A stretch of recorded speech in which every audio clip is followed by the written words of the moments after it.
Welcome to 2020 Politics War Room. I'm Al Hunt here with my partner James Carville. James and I have a combined 98 years of participating or covering American politics.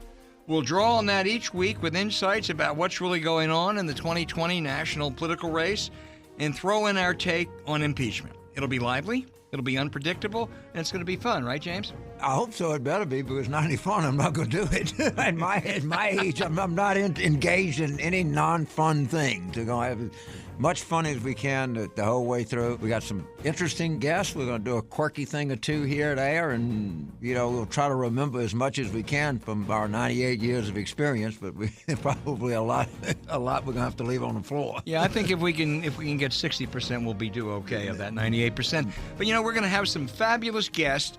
Starting now with the Speaker of the House, Nancy Pelosi.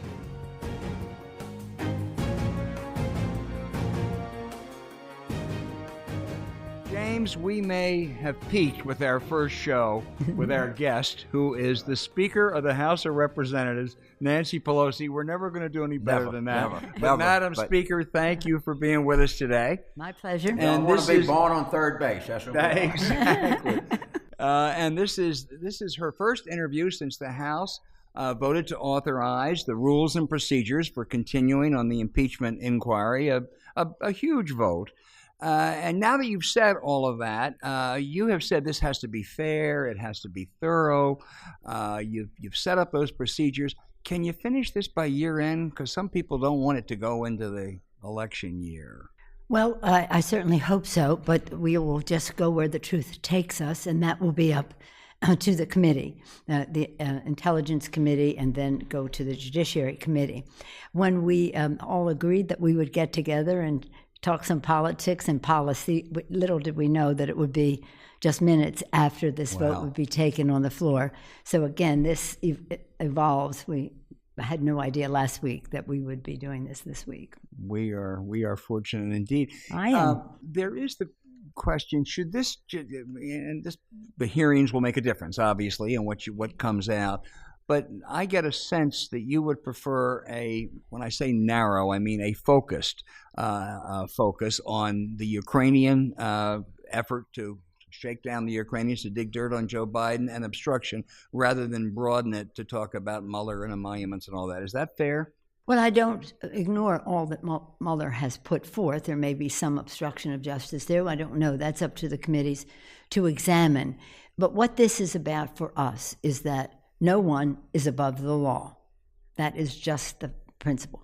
We take an oath to protect and defend the Constitution. The Constitution has 3 co-equal branches of government. The president says he can usurp that power by saying Article 2 says I can do whatever I want. So this is about the Republic, if we can keep it in Franklin's words.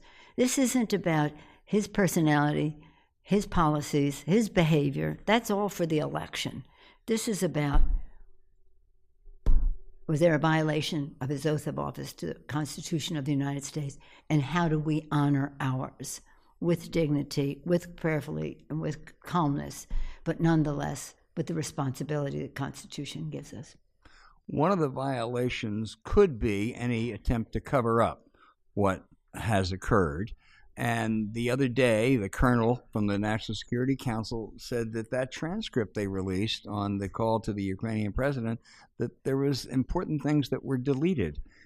Do you think that could be part of a cover-up? Again, the committees will examine the facts, the truth, and take us to where we need to go. But with all of these things, we want to have as much clarity as possible. So there may be some irresistible other charges that could be made against the president, but we want to have the most ironclad Constitution-based argument as we go forward. James? Speaker, you were, I would say, most famously skeptical about beginning this process. What was the kind of triggering event in your mind that made you go from being skeptical to at least supporting a further look in this? September 17th, 2019, which was the anniversary of the adoption of our Constitution, September 17th, 1787. All right, you little cowboys and cowgirls back home, remember that day. We learned a little history here. And that was the very day that this issue exploded, that the President of the United States used his office to undermine our national security by withholding congressionally voted funds for military assistance to Ukraine, undermine our national security to the benefit of Putin, jeopardizes the integrity of our elections by saying this will be granted or withheld depending on if you help me in the election, essentially. And in my view, a violation of his oath of office. And that was that day, September 17th this year. And this is why I was hesitant in the beginning to go down this path. This is very divisive. But indeed, the president has been divisive. And in doing so, he's going down a path where I question his loyalty to the oath that he took, the oath of office. So the public opinion changed dramatically. When I went out to make my statement, it was 59 oppose, 34 support. That has changed as people see a path and understand why we made this transition based on information that was readily available. Now, let me just say this, because the president says to me, hey, you see the notes are with you. We would have never seen the notes if there had not been a whistleblower. So it's not as if this is something that everybody said, everything's hunky-dory around here, what are you making a fuss about? We would have never seen those notes had there not been a whistleblower going to the Inspector General who declared it credible and of concern, and then the process went forward from there. And do you think it's important to get the rest of that transcript, or is that something that may not be relevant before you were able to have a final resolution? I think it may be relevant, but I think it'd be hard to get. I don't think that they're going to be saying, if only you saw the whole transcript, it's exculpatory. I don't think they would do. I don't think they leave out stuff that's exculpatory. Yeah, and there's some people who think, let's not make a fuss about the transcript and it's where it is. Let's just focus on what he did. Right. Do you suspect that they will subpoena the transcript at some point? I don't know. Don't know. That's a decision. So when this broke, I told the New York Times, let the Senate do it. And this is my theory, and see if you share it. I would much rather be a House Democrat voting on this than a Senate Republican. I think that this politically, people were saying this is a big risk for the Democrats, and I was saying, no, I don't think so. I think this is going to be a big risk for Tillis and McSally and Gardner and Collins and Ernst and et cetera, et cetera. And I know people have constitutional duties to discharge, but it seems to me that the politics of this are lining up pretty good for the Democrats. Well, the more people know about the president's behavior and his cavalier attitude, Article 2 says I can do whatever I want. He wants to take money from defense to spend on a wall, even though Congress has appropriated the money differently. But just to your point, politics never entered my decision whether to go forward or not. It was more guided by e pluribus unum, from many one. How do we unify the country? How do we not contribute further to the what's happening because of the way he is? So that was really it. It wasn't political, and we have an oath of office that we take, so we can't say politics stood in the way. By the same token, we cannot go as the slowest ship, and that would be the United States Senate. If they don't want to honor their oath of office, if they don't want to strengthen the institution in which they serve, if they just want to abdicate their responsibilities and be shills for the president, that should by no means be a measure of how faithful we are to our oath of office. Trump, of course, claims that he's a victim here. Has he told you that? And what do you say to him when he says that? I don't know that he has said that to me in just those words, but it's a tactic. It's a tactic, and let me just say, he's the president of the United States. When he became president, I thought we have to do whatever we can to help him be a good president for the people. Our whole agenda is for the people.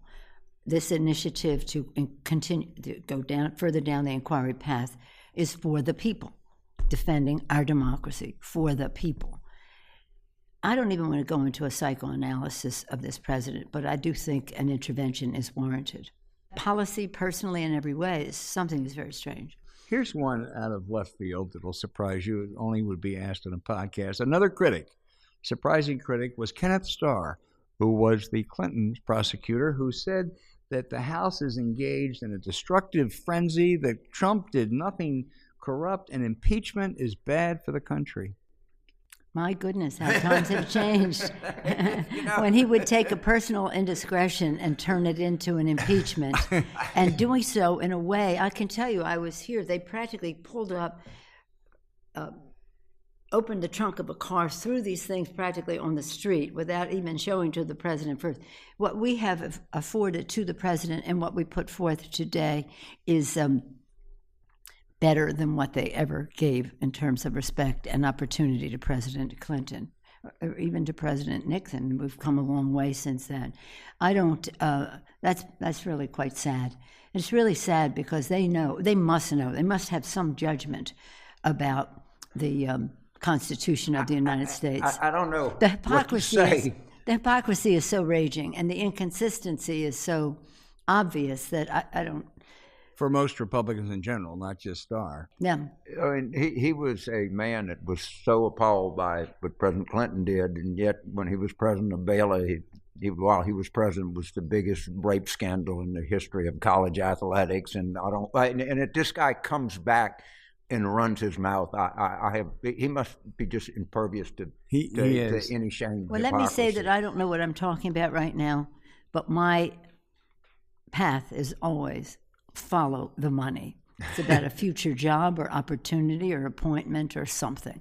You mentioned both the Clinton and the Nixon impeachments. You're a student of this institution. What have you learned from those two, extraordinary events in '74 and '98? As far as it affects this time? My view is that, I had a different view about the impeachment of Clinton. I thought that proceeding with that investigation was using fruit from a forbidden tree, and they shouldn't have even gone down that path. I was one that was very defensive of President Clinton, not of his personal behavior. What a jerk and to do such a thing, but what a wonderful president. But I just thought that some people said to me, well, don't let any of our candidates say what you're saying. I said, no, but this is what I believe. I don't think that should have even taken place. Okay, so other things evolved. Somebody wants to not be fully telling the truth because to save the embarrassment to his family or something like that. Okay, then we go down that path. In terms of Nixon, what was interesting to me is until they had the tapes, the Republicans were nowhere on the impeachment of Nixon. And even when they had the tapes, public opinion did not swing until the very end. Right. And in our case, we have the tapes from day one. This is smoking gun day one, the telephone. So one of the things they had that I covered the House and the Judiciary Committee in 19. That's how old I am. We must have been, for the college newspaper, no doubt. One of the things they had then, there was a collaborative effort among Republicans and Democrats, even those who disagreed. Bill Cohen was a Republican freshman. John Rhodes, the leader, worked with Majority Leader O'Neill. Even the Nixon defenders like Charles Wiggins from your state, at least understood the incredibly high-level importance of this. You're not going to get that this time. I mean, the Republicans are determined, I gather, to make a circus out of this. Yeah, they are, and that's really, I don't see how they can honor their oath of office as they engage in the circus. But I do find that there is, listening to them as I do listen, a tremendous poverty of knowledge and information, both of substance and of the Constitution of the United States. That's the only way that I think that one could justify their ignoring the facts, ignoring the truth, ignoring the Constitution, ignoring the oath of office that they take. It's really sad. It is. And by the way, I say to our Republican friends, take back your party. This country needs a strong Republican Party, a strong Democratic Party. You have been hijacked by people who don't even believe in governance. This is a typical Washington question, but you know a lot of Republican members. If this was a secret vote, how many Republicans in the House do you think would have voted for this? I don't know. I think you have a room full of enablers. These are people who, people criticize, they say, well, they must all disagree with the president on this, that, and the other thing. And I know this isn't a policy question. But these people here have been worse and for longer than Trump on any issue. Denial of climate, women's right to choose, LGBTQ, equality, gun safety, immigration in a fair way to protect our country, and name any subject, fairness in our economy. They've been there and worse. So he's their hero. He's their guy. Maybe a handful. So during the Clinton impeachment, a central part of our strategy, obviously, was to trivialize the underlying offense. So, okay, I mean, really, for this, are we really going to go through that? They don't have that option. No. As I go back and I think about, we were able to present Starr as a partisan, prissy, prudish guy, and he played the role perfectly for us. And the second part of our strategy was to say, yeah, so what? This strikes me as they're going to have a really difficult time executing that strategy going forward. Right. Well, they're two different things. We're talking about personal indiscretion, and then how that was treated. We're talking here about the national security of our country. And as I said to the president that day in his office a couple of weeks ago, was it? Which he foolishly tweeted out. But he tweeted out, thank you very much. Really, thank you. All roads lead to Putin. Right. Who benefits by giving Russia a stronger foothold in the Middle East? Russia. Putin. Who benefits by withholding military assistance to the Ukraine? The Ukraine lost thousands of people at the with the violence from Russia in this incursion into the eastern part of Ukraine, and we're not going to give them the military assistance that Congress voted. Who benefits from his questioning our commitment to NATO and Article 5 of NATO?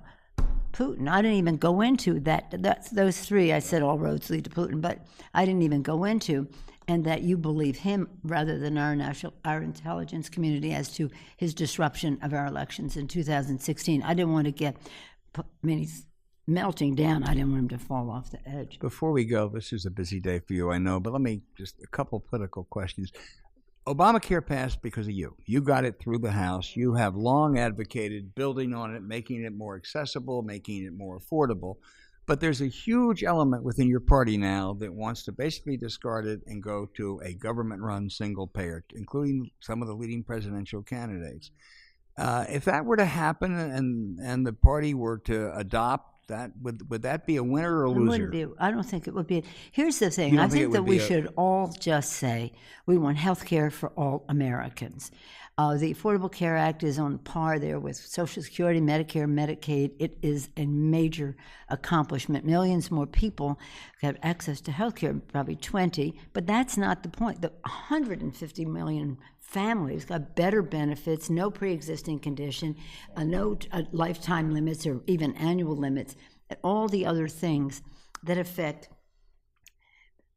so many people in our country, apart from those who are getting the additional care.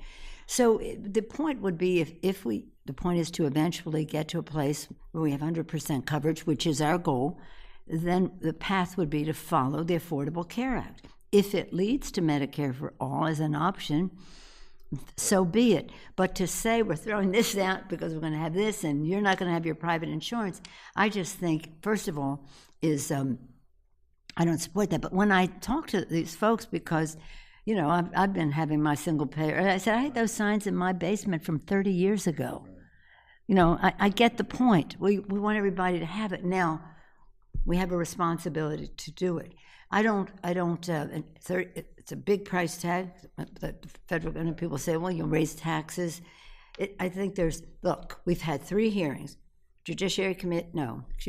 Rules Committee, Ways and Means Committee, and Budget Committee on Medicare for all. We're respectful of that idea. Put it on the table. Let's see what it means in terms of benefits to the patients and what it means to the cost to the patient, to business, families, and to the country. So this is a big question.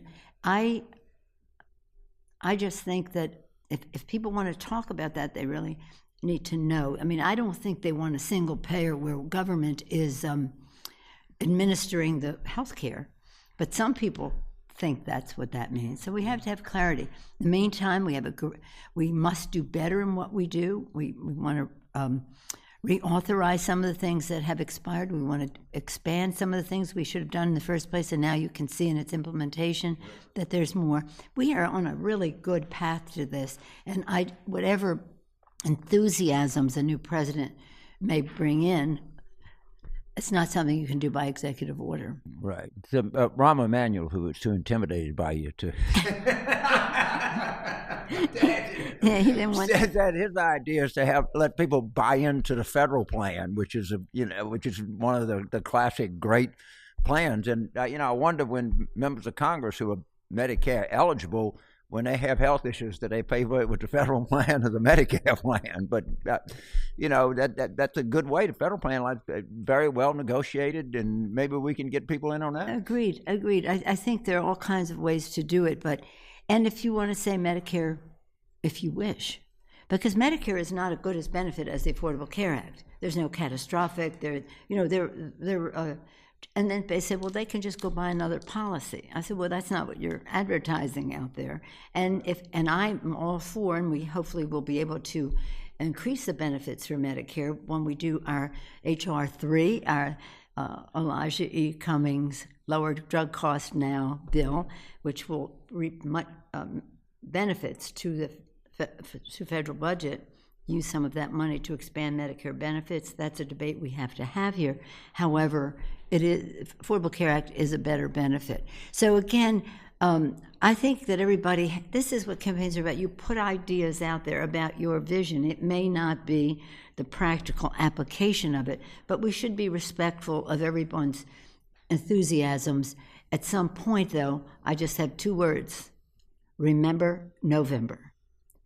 And where we have to win. And we intend fully to be, by this November, to practically lock in our victory for next year as this engine moves of the House Democrats to help win state legislative governorships, Senate races, to keep our eye on the Electoral College as to where we can add to our numbers with the additionality of helping win those states for Democratic president. James, the Speaker has gotten us off to a good start. Now it's up to us. A lot of pressure on us to continue this thing. Just finally, this is an incredibly tense time. It's a really important time for the country. You're a workaholic. I mean, no one works harder than Nancy Pelosi. What do you do to relax? Eat more chocolates? Chocolate is, first, I'm Italian-American, and I think that a lot of my energy springs from that. Chocolate, the love of my dear husband and family. I relax. What I look forward to all day is doing my crossword puzzle in the tub at the end of the day. Oh, wow. That's it. I have a little civics lesson for our podcast listeners. In the Speaker's office, there's only one kind of chocolate that is served, and that would be one that is made in San Francisco. There you go. No M&M's here.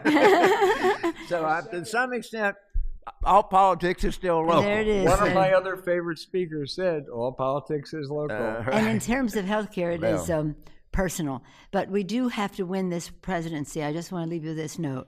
Our country is great. Our founders built something so visionary, and we're eternally grateful to them. And even our country can withstand 1 term. 2 terms be very hard. The judgeships, the courts, policy, the air our children breathe, the water they drink. We must win the presidential election. Remember November. Madam Speaker, on this momentous day, I can't tell you how much we appreciate you being with us. Thank you very much. Well, I was looking forward to a little, shall we say, comic relief here after we saw that. You know, Speaker, one of the things that people say, oh, we're going to win. Look at United Kingdom. Boris Johnson is a fool. They have people switching from one side to the other when he's speaking. Yet, he will probably win a snap election because Jerry Coburn has made himself so unacceptable. And this is not a gimme thing. You could lose this. You could throw it right over the fence. No, I understand, but you know what? We have to, and we try to, with our races, own the ground in our mobilization, message right mainstream. Mainstream. I'm a left-wing San Francisco liberal, so I can say to people, That's the old days. we're going mainstream and money. MMM. You talked about M&Ms and Right, M. and mainstream money. Mobilize. We don't agonize over him. We organize, and we fully intend to have a big election next year. But again, one good day, one good week, one good month, one big election.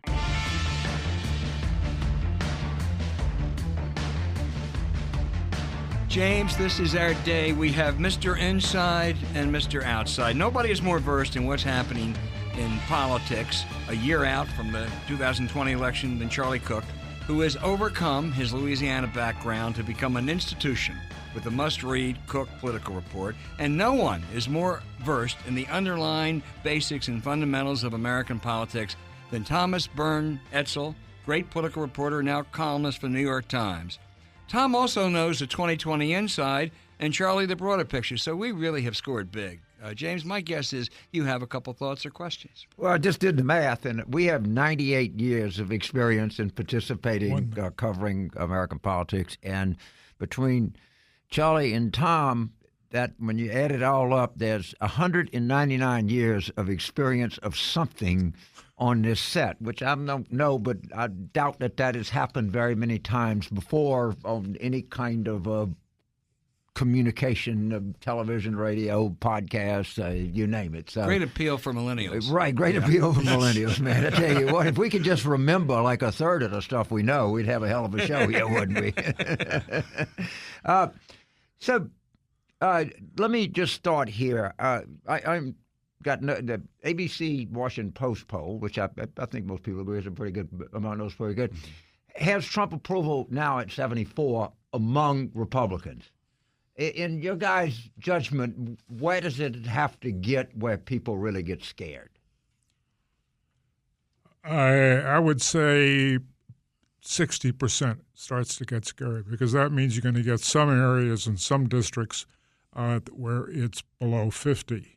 And you start seeing defections from those. Right, Trump cannot afford to see any significant defection beyond, say, Mitt Romney in the Senate. But you get below that, that's when people like Susan Collins are going to get dicey. All the competitors in close Senate races, and there's about 4 or 5 that are, Cory Gardner is another. That starts becoming real problematic in the purple and blue states. I'm a little skeptical, that it could get down to 60. I mean, of course, 74 is down from the 85 to 90 where it used to be. But there's 35 to 40% that are going to be with President Trump no matter what, matter what's found. Right. But to be honest, there is no tolerance for dissent in the Republican Party. I mean, you saw what happened to Senator Bob Corker from Tennessee, Jeff Flake from Arizona, where they couldn't run for re-election. Mark Sanford lost his primary. The Congressman Francis Rooney 2 weeks ago announced that he would consider supporting impeachment and had to announce his retirement the next day. There's just, in between the people that love President Trump and everything he does and the ones that are just sort of bought in with tax cuts, economy, regulation, judges. I think these Republican members are so terrified, not just of President Trump but his supporters, that I don't think he could possibly reach a number that you would have any significant number bail out, particularly anything like 20 Republican senators. One more question about both of them and turn it over to Al. Everybody was saying about the Democrats taking up impeachment to political danger. And I'd ask both of you to comment on this statement. I would say this: I would much rather be a House Democrat right now than a Senate Republican. I think it's an easier vote. Oh, a much easier vote. I think there are a lot of Republican senators for whom it is going to be a difficult vote. They do have this real problem that if they were to vote for impeachment, they're going to infuriate a significant part of their base that could just not show up for them, and that would kill them on general election day. Right. Conversely, they have significant middle-of-the-road proponents who say Trump is a sleazebag. They are really caught betwixt and between. For Democrats, clearly from the voting we've seen so far, it's been an easy shot, and only 2 Democrats felt they needed to defect out of the whole bunch.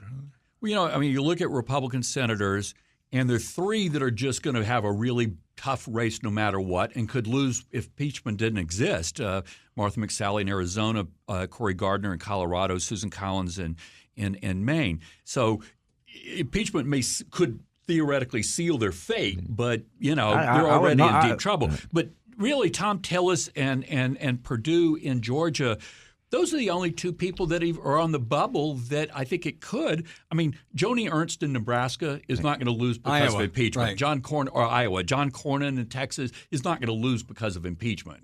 So Charlie, let me go back that for a minute, because I just have seen clips and talked to some people out there. Joni Ernst has been struggling at town halls out there, and the polls apparently have, she's still ahead of Greenfield, whatever her name is. But are you sure that that's a slam dunk for her? I'm not saying it's a slam dunk. I'm saying that impeachment, if something was going on that she loses, I don't think it's going to be because of impeachment. It's going to be because small-town, rural voters did not turn out in the extraordinary numbers that they did in 2016, for example, and that the suburbs around Des Moines they were on fire. Or the farmers. The suburbs going the other way. Yeah. So, but I don't think, there'd be other reasons why they'd be in trouble.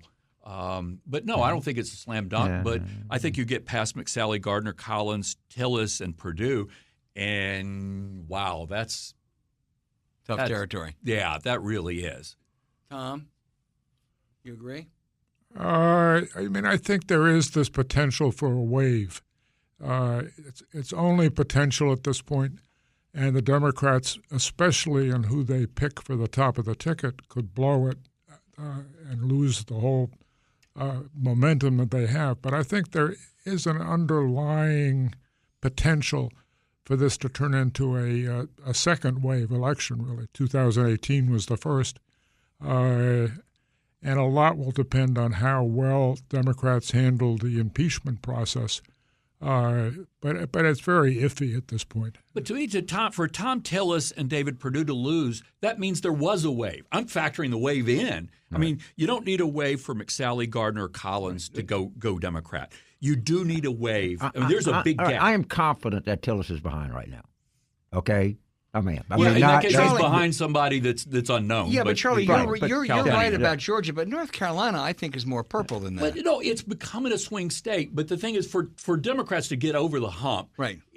with relatively unknown candidates, I think the wave would get them over the top. It's becoming purple, right? But I'm throwing in the wave. For those two. Right. You both agree the House is a done deal. There's no way the Republicans can take it back. Well, I don't say no way, but 95% chance that Democrats hold the House. I agree pretty much. Let's talk about a couple. And James, I want you to weigh in big time. But I want to look at a couple states that fascinate me. Tom, you've written a lot about some of those Sun Belt, including Texas even. You didn't say it's turning purple, but you said it's moving. It may move faster than people think. And Arizona. Just tell me where you think they both stand right now politically. I think Arizona has a good chance of becoming a shifting to a purple state status. And I think Democrats have a good shot at the Senate there. I don't know what Charlie would say. But the interesting thing about Texas in particular, and it's true actually throughout the South, is you're seeing upscale suburbs turning blue. That's where the Republicans have been taking it on the chin. Districts like George W. Bush's home district, places in Houston and in Dallas that were once, they were really the original Republican Party in the South way back in the Eisenhower years. This is where the sort of reformist Republican Party began. They are now leading the charge, moving to the Democratic Party. These well-educated, white, affluent suburbanites do not like Trump, and they are showing it in the South, which is intriguing as a process. Well, part of it, for Arizona and Texas, we've been saying for a long time they're gradually becoming purple. But I think for too long we focused because of the rising minority vote there, when it was suburbanites coming from other states and that bringing non-Texan voting patterns into Texas. So that's what's actually powered it more than Latino. Right. And I think in all four of those states, Arizona, Georgia, North Carolina, Texas, all four of them have a huge influx. I mean, that's the difference between those states, between Georgia, North Carolina, and Louisiana or Mississippi or South, where they don't have that influx of out-of-state. But Obama carried North Carolina in 2008. McCain carried the longtime North Carolina residents by a pretty sizable margin, and Obama won narrowly by carrying those newcomers by a fairly – and there are a lot more newcomers coming in. Let me turn it around for a second, Charlie, and go to Wisconsin. My former colleague, I respect a lot, Frank Wilkinson, went out there, and what he really reported was that the Republicans are confident out there that there is what he called reserve troops, namely non-college educated whites who did not vote in 2016, who were there to be had by Trump in 2020. I think there are. The question is, are there more of those? I mean, what we're seeing is a realignment taking place in this country. We're seeing a white, college-educated, suburban, not exclusively, but a whole lot of women. They're moving out of the Republican Party or away from independents towards Democrats. But simultaneously, you have a lot of working-class whites, non-college degree whites, particularly in small-town rural areas, that they used to be Democrat. They're moving towards the Republican Party. And in those three states that were the surprise states for 2016, Michigan, Pennsylvania, Wisconsin, they were disproportionately with those non-college whites. And they're also where the industrial states that between trade, technology, automation, a lot of people have come on the losing end of the stick. So I think there are some, but the question is does it net out? And in those three states, maybe it might, but in these other four that we were talking about, the Arizonas and Texas, I mean, clearly there are a lot more suburban than there are small-town rural. Right. That's really part of the second big shift, which is part of this realignment. The growing areas in the country are going Democratic, and the stagnant areas are going Republican. The data, Hillary only won something like 400 counties out of 3,000. But that 63% of the gross national product of the United States came from those 400 counties, and only less than 40%, 37%, came from the 2,700 counties that voted for Trump. And the process is going more and more. So you're getting this sort of bizarre. The Democrats are the winners, and the Republicans are the losers. How long a losing coalition can hold up is an interesting question. But for the moment, Trump capitalized on the losers and won with them. Whether he can do that again is a real question. I mean, I think Tom's right with the demographic trends are favoring Democrats so much. But I think 2016 was something of an anomaly, and that election was half about Donald Trump, but it was probably half about Hillary Clinton. All right. I mean, she had about 25 years of accumulated baggage. And, I like to say that Bill Clinton, at least until Me Too, was covered in Teflon. She was covered in Velcro. Right. It's just stuff stuck to her. I was sort of curious to see that the State Department IG said the email story was nothing. I would have been glad if it wouldn't have been the worst judgment I've ever heard in my life. And it's blah, blah, blah. But also it would have been nice if the New York Times would have reported that Russia wasn't trying to help Trump. But I'm not going to get into that right now. Let's move on. It bought Republicans 4 more years before demographics started. But I'm not going to get into that, and I'm going to move on. Just to make one point is John Bell carried Jefferson Parish and got 46% in the state. It's suburban New Orleans, which is the birthplace of the Republican Party of Louisiana that David Treen was from. Is more evidence to the fact that all of the first counties of a parish in the country that was turning red are now turning back blue. Yes. Same was true in Alabama. Mountain Brook went for Doug Jones by a big margin, I think. and that was the birthplace of Alabama's Republican Party way back when. Correct.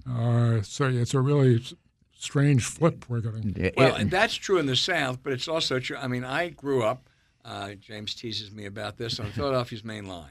It was the center of Eisenhower country. I mean, people just, and right now it votes, 55, 60, 62% Democratic. There are two things that technically have nothing to do with politics that have become great predictors. And one is population density, and the other is education. Where education basically split at 4-year college degree, it's just moving like a freight train towards Democrats. Right. There's a real problem, though, for Democrats in this, in that here's the party that says it's the party of the working class, that Joe Sixpack and Jill Sixpack, but it just isn't anymore. It's the party of the Volvo driver. Right. And it's hard for that party to make the claim in places like Michigan and Wisconsin that we're with you regular working guys, when really they are an elite. And an elite Democratic Party has a lot of internal communication problems. And given the structure of the Electoral College and the Senate, Democrats have a problem. You can't get buried in small-town little America by 18% of the country elects 52 senators. Yeah. Okay, so this leads me to, I agree, it's setting up nicely. The Trump approval is not very good. The demographics are coming our way. We're doing better here. I have two gut-wrenching fears going into this. The first gut-wrenching fear that I have is I actually think this left turn, this extreme left turn, can really be damaging. And if you look at the UK, Boris Johnson is horribly unpopular, a complete fool who would probably win a snap election because the British Labour Party has made itself unacceptable. And my other great fear is, Tom Edsall has written about this, other people who I know and respect have said this, the Democratic technology deficit with the Republicans is appalling and it's bad. And I am going to spend a lot of my time screaming and yelling about this. So I would ask both of you to comment on both of those two things: the left turn and the technology deficit. Charlie, why don't you take the left turn, and then Tom, you go to the technology, which you just wrote a masterful piece about. Yeah, I don't think there are a lot of Democrats that have philosophically changed their minds that much. I think what happened is when non-college whites left the Democratic Party, they were the most conservative, least liberal component within the party. You lop off, starting in the 90s in the South, and then after that after the turn of the century in the North, you lop that off, and the center of gravity in the party is going to go left. I think, to me, the question on this one is, what is the Democratic Party's risk tolerance? How much are they willing to risk reelecting President Trump to do what really feels good? Right. The most conservative, I would argue the most conservative element of the Democratic Party right now might be older blacks. Well, now. Yeah. Now, that made it's amazing that you could say that, and both of you would look at me like I'm not crazy. Yeah. On that point, we talked to Nancy Pelosi, Charlie, earlier, and she basically said, and this is not an exact quote, that to run on single payer would be a disaster for Democrats. Yeah. First of all, anything that involves getting rid of private health insurance, where 39% of Democratic voters have private health insurance. And when you look at union members, all of that, man, that's deadly. But the other thing is, anything that smacks of massive tax increases, and it's not that Democrats are like innately, anti-tax. It's what would lose. When Walter Mondale, we were probably all four of us in the room when former Vice President Mondale said, President Reagan and I will both raise your taxes. He won't say it, I will. And that's how you lose 49 states. Exactly. The thing is the feeling of, well, if we go with this, man, this is how you lose an election. That's the risk tolerance that I think Democrats need to really think about. But it's private health insurance specifically that I think really hurts if Democrats embrace this. Tom, talk about why the Republicans are so far ahead, or Trump rather, so far ahead on technology, and can the Democrats close the gap, and what do they have to do? Well, technology, this whole thing, it started with George W. Bush got way ahead in 2004. Then Obama pulled way ahead for the Democrats. But then in 2016, Brad Parcell, if I'm pronouncing his name right, I don't know. I think you are. Went really invested in this while Hillary Clinton did not. And they have developed a very sophisticated ways of identifying Republican-leaning voters and non-voters. That's the important thing for them. They want to turn out every potential voter that they can, and that includes registering them. And they've developed techniques that are too hard to describe on the radio of pulling up all kinds of information that you don't know you're giving away.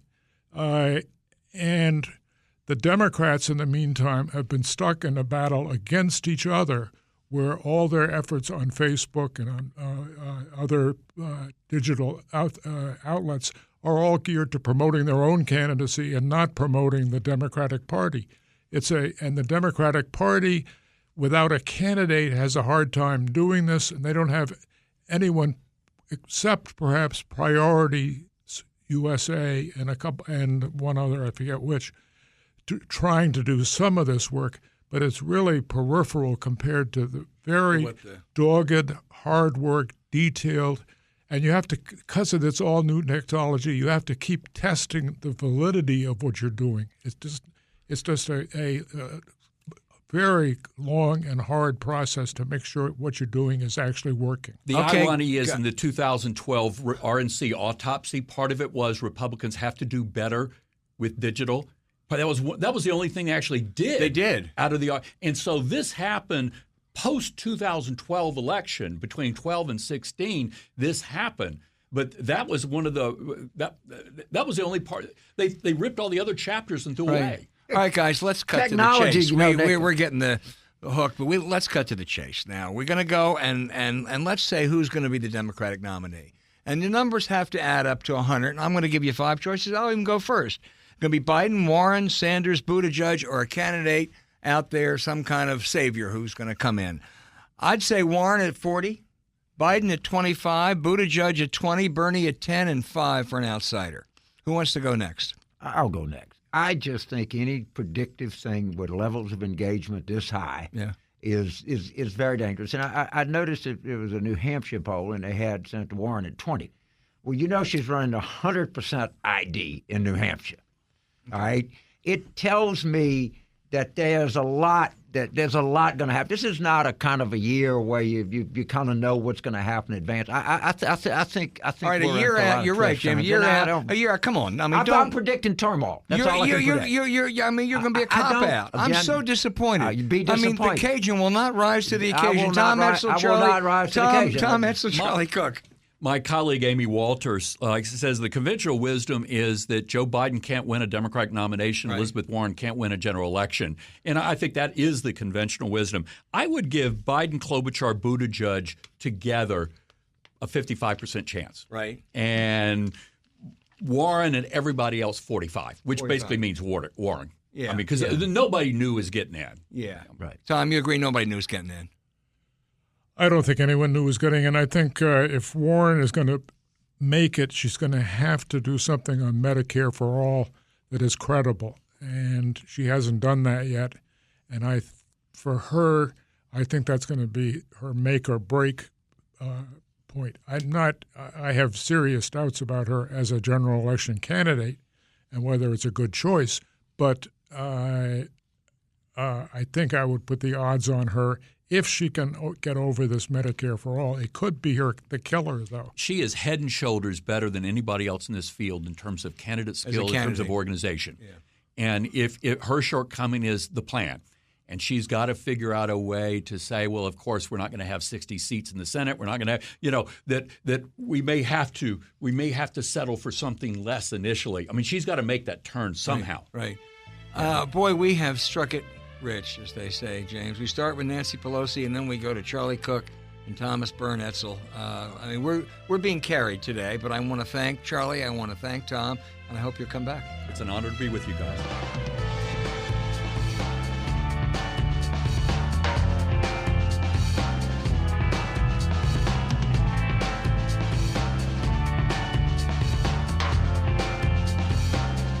Now we have our special segment with our in-house researcher, Christy Harvey. Guys, I came to this thinking we were going to talk impeachment or Syria, and I was going to do a deep dive into all these numbers.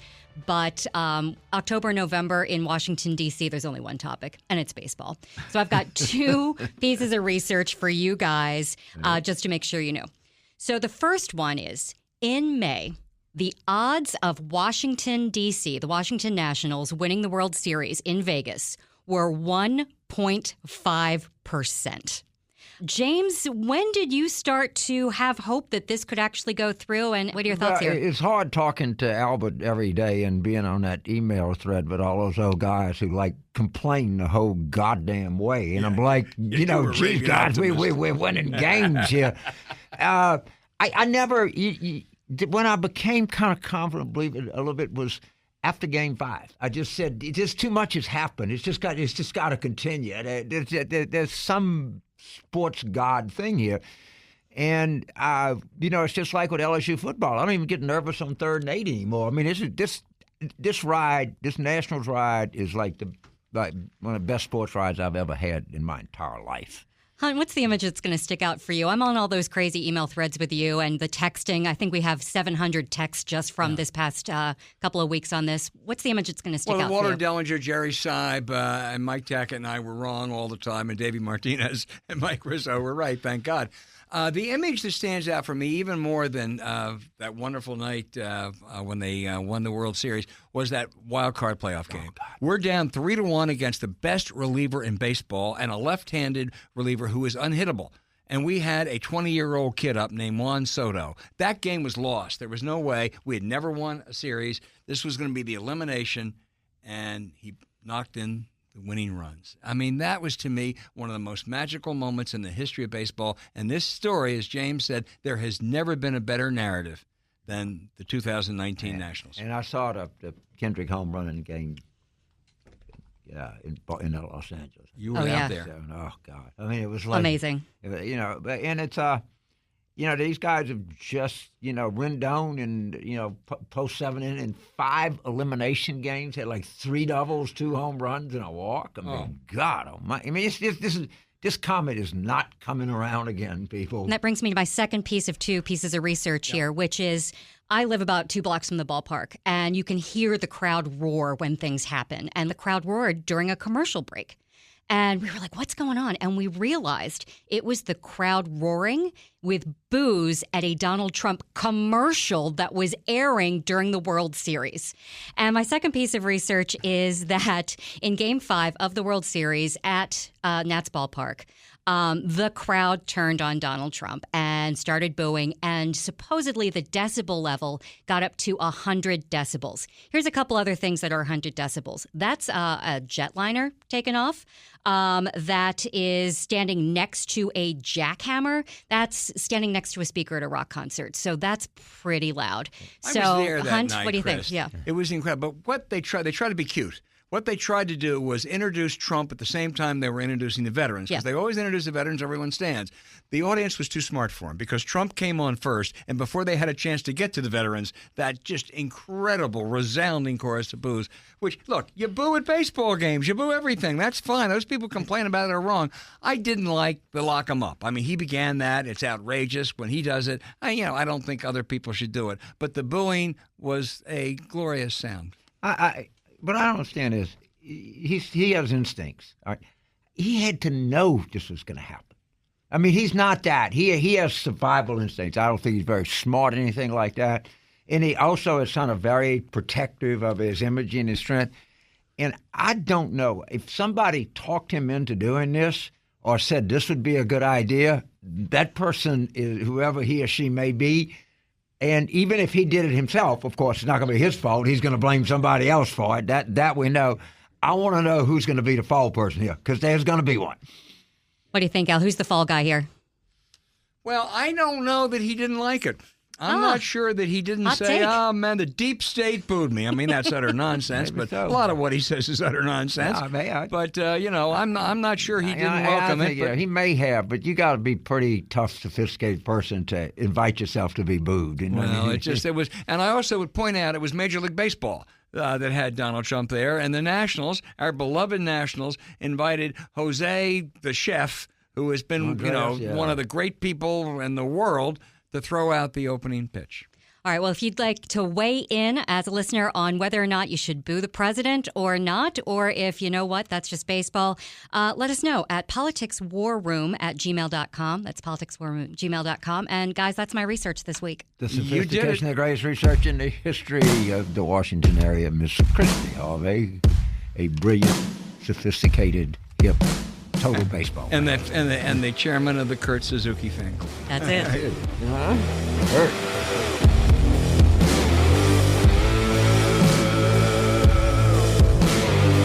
As we wind down, we have an interesting exchange between two political protagonists, our own James Carville and that great Trump man, Sean Hannity, at last weekend's Politicon convention. Moody's Analytics had him at 351 electoral votes in their analysis this week. That's where I think Donald Trump is headed. He will be reelected, in my opinion. Trump got 46.1 in 2016. The Republicans got 44.8 in 2018. It was the highest turnout since women were granted the right to vote, the biggest popular vote majority in the history of off-year congressional elections. So please, this is going to happen. He is going to be impeached. James is saying, well, Republicans are nervous. How do you think the 40 House Democrats in Trump-won districts are feeling if Nancy Pelosi and the corrupt, compromised fact witness in the case running Soviet Union-style impeachment hearings? How do you think those 40 Democrats are feeling? I know. Hang on. I got a question. They're going to vote to impeach him. I know these guys. Okay, a lot of them are friends of mine. They don't fear Trump at all. I'm just telling you. That's the point. James, what crime do you want to impeach him on? For leveraging his influence for personal political gain, which is, if you read the Federalist Papers or you read anything else, is about the most serious thing that you can do.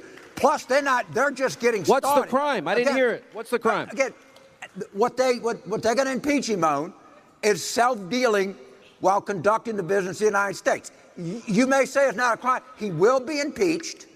What's the crime? Tell us. Tell the crowd. The crime is simply this, that you used U.S. influence to dig up something with a foreign government on your opponent. It's that. If you don't think it's a crime, then go on TV and say it's not a crime. I will go on TV on your show and read you exactly. I have the transcript. There's no quid pro quo. Right. A president has a duty to faithfully execute the laws. Ukraine interfered in our elections. He is going to be impeached. Okay? For what? And you can again.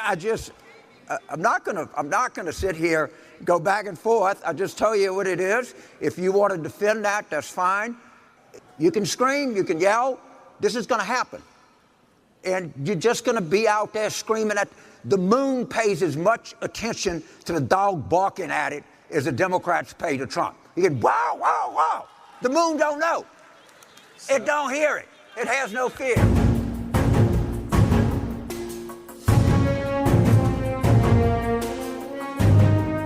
Well, James, gosh, this really was fun today. And I actually think that listeners may have learned something. We'll be back next week from Heinz Field in Pittsburgh with the Pittsburgh Post-Gazette and Highmark and David Shribman, 6 o'clock Wednesday night. Come to Heinz Field. Wow. Be at the Heinz Field in Pittsburgh. That's pretty good. Exactly. Maybe Antonio Brown will show up. Well, we may not be Terry Bradshaw, but we'll still have fun. Come see us at 6 p.m. in Heinz Field next Wednesday night, November the 6th.